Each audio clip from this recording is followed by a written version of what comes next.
दोस्तों, हम सब ने कितनी बार लाइफ में सिचुएशन फेस करी होगी कि कोई हम पे चिल्ला रहा है या कोई किसी पे चिल्ला रहा है, तो हम क्या करते हैं? ये एक बहुत ही स्ट्रेंज सी सिचुएशन होती है जिसे हैंडल करना सबको नहीं आता है। कुछ लोग वापस चिल्लाना शुरू कर देते हैं सोच के कि ये कंट्रोल में नहीं आ रहा है, हमें इसे कंट्रोल में लाने के लिए इसी की तरह इससे बिहेव करना पड़ेगा। लातों के भूत होते हैं, बातों से नहीं मानते। और उससे होता क्या है, दोनों तरफ से लड़ाइयां शुरू हो जाती हैं। कुछ बातें तो हाथापाई तक पहुंच जाती हैं, और ये ऑफिसेज में, मॉल्स में और घरों तक में हो जाता है। तो ऐसी सिचुएशन को अवॉइड कैसे किया जाए? कैसे आप एक शाउट करने वाले इंसान को कंट्रोल करेंगे? कैसे उस सिचुएशन को अपने काबू में लेकर आएंगे? उसके लिए मैं आपको एक 7 स्टेप सॉल्यूशन दूंगा अगले 3 मिनट में। तो जरा ध्यान से सुनिएगा। पहला स्टेप आता है कि सबसे पहले आपने अपने आप को काम करना है और स्माइल करना है।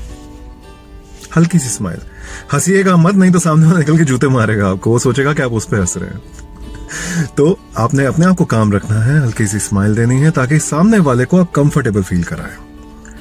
दूसरी बात आती है कि आपने आई कांटेक्ट मेंटेन करना है। अब सब लोग आपसे जब बात कर रहे होते हैं तो आप जहां पे अब नजर चुराने की कोशिश करेंगे या इधर उधर देखेंगे बात करते करते, तो उसको लगेगा कि आप उसमें इंटरेस्टेड नहीं है, उसकी बात में इंटरेस्टेड नहीं है, तो वो और चिल्लाना चालू करेंगे। कभी कभी ये डिसरिस्पेक्टफुल भी होता है कि आप आई कांटेक्ट ना मेंटेन करें। घूरिए मत, सिर्फ और सिर्फ उनकी आंखों में आंखें डाल के बात करिए, बिना घबराए, बिना डरे हुए। अब आती है तीसरी बात कि हमें उन्हें रिक्वेस्ट करना चाहिए कि जो आसपास का एटमॉस्फेयर है उसमें काफी लोग भी हो सकते हैं, तो उनसे हम कह सकते हैं कि किसी कमरे में आके बात करें या किसी कोने में जाके बात करें, किसी जगह बैठ के आराम से उनकी बात सुनी जाए ताकि उसका रेजोल्यूशन निकाल सके। आप ये बात को मानिए, नाना करते करते 80% लोग इसी बात से थोड़े ठंडे हो जाते हैं और आके अलग से आपको समझाने की कोशिश करते हैं कि वो क्या कहना चाहते थे, उनको गुस्सा किस लिए है। प्राइवेटली लेकर जाइए इस मैटर को। फिर जब उनको समझ में आ चुका है कि आप उनकी बात सुनने को तैयार हैं, तो उनको सुनिए। तो चौथा पॉइंट आता है कि लिसन टू देम एक्टिवली।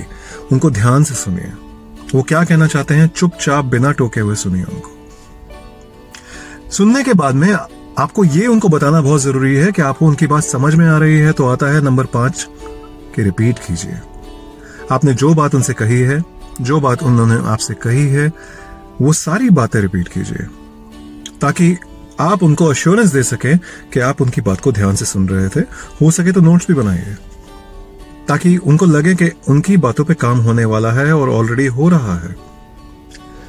छठी सबसे इंपॉर्टेंट बात आती है कि अब अपने तर्क से और अपने कैलकुलेशन से उनको एक सोल्यूशन ऐसा ऑफर कीजिए जो दोनों पार्टीज के लिए एक विन विन सिचुएशन हो, जिसमें आप भी खुश और सामने वाली पार्टी भी खुश। जो उनको चाहिए वो उन्हें मिल जाए ताकि वो इंसान शांत हो जाए। हो सकता है कि वो इंसान शांत ना हो अभी तक, तो आप प्रोसेस रिपीट कीजिए, उनकी बात को और सुनिए। उनको बोलिए कि पहले आप अपनी बात कह लीजिए, फिर हम अपनी बात रखेंगे। उनकी बात पूरी जब तक नहीं होती सुनिए उनको, उनके मन की भड़ास निकल जाएगी। आपने सोल्यूशन ऑफर कर दिया 6ठे पॉइंट में। अब लास्ट इंपॉर्टेंट पॉइंट आता है कि आपने एक्शन करना है और फॉलोअप करना है।